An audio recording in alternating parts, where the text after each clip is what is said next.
Hey everybody, welcome back to Disabled Investor Channel, where I share my daily updates, market moves with you on my journey to grow my registered disability savings plan to $1 million so that you can learn from my mistakes and hopefully avoid doing them yourself. Today was one of those days when everything kind of slid off the road for a minute, and we ended up positively this afternoon, but for the majority of the day things were kind of looking dicey. My portfolio shed about 1% of its value today, to end the day at $155,100, $155,194. There, I spat it out properly. And I owe that thanks to my leap for Reddit. It's a $150 leap for Reddit that expires in January 2027. Reddit's price dropped today, and that took out a chunk of my portfolio today with it. Google also, or Alphabet, was hit today. I don't know if it's to do with them settling a lawsuit with Trump over barring him from whatever it was on January 6th. I wish that somebody would countersue instead of just settling, and anyways, that's another matter. So Reddit and Alphabet were my worst performers today. Best performer was NVIDIA, and I have a couple of leaps for NVIDIA. I have a $160 leap that expires in January 27, and a $200 leap that also expires the same time, and both of those prevented my portfolio from losing extra value today. I thought that it was appropriate to also mention that I got a comment from another viewer yesterday who mentions that if you can't handle the ups and downs, you shouldn't be investing. And, he's right. But I think if you don't feel impacted by losing money, you shouldn't be investing either. If losing money doesn't bother you, you're gambling. So, I don't know. Not that gambling's bad. It's just, you got to call it what it is. I personally feel a little sense of pain when my portfolio drops a bit.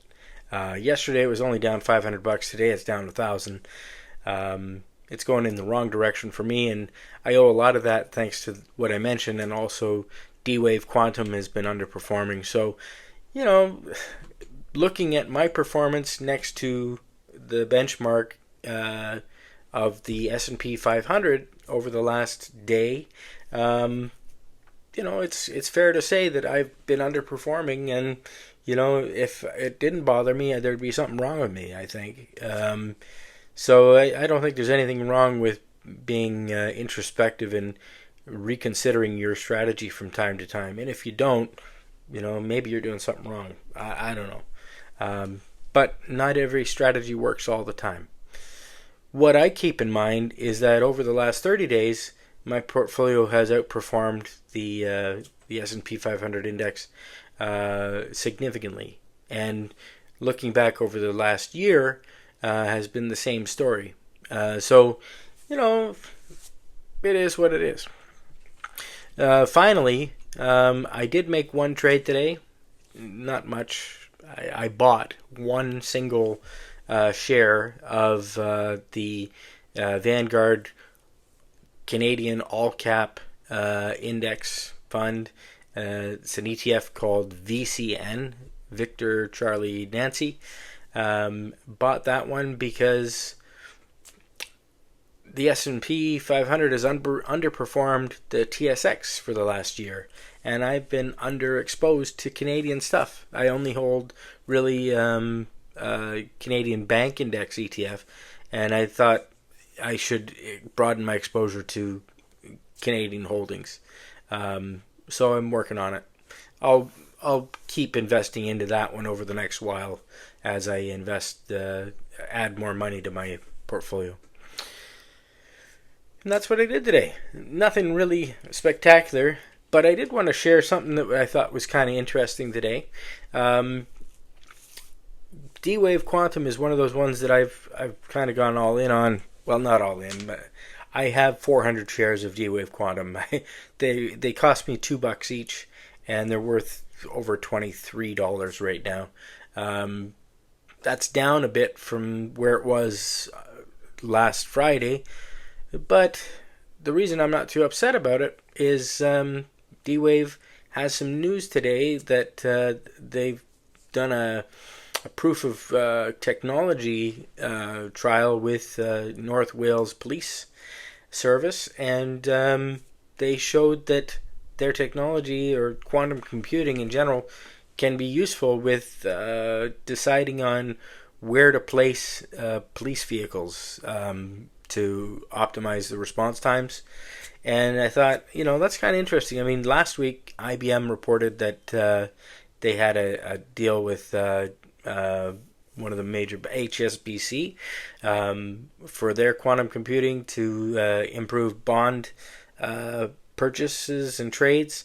And now this is a government application of quantum computing. So, I think it's pretty cool that regardless of what company you're invested in, or whether you just hold, the quantum computing index, we're seeing real world applications of this stuff. So it's pretty cool. I just thought I'd mention that this is kind of exciting, and it's keeping me hanging on for dear life to my D-Wave shares. So yeah, and of course quantum emotion is looking good as well. So it was an up and down day. Started down, ended up. I'll take it. It didn't get as bad as it could have. I saw my portfolio lose several $1,000s earlier until it settled off at just losing $1,000 today. So it's not as bad as it could have been, but that's what happened. Anyways, thanks for watching. Hope you had a good trading session. Tell me, is there anything exciting that you're watching? I'd love to know. Thanks for watching.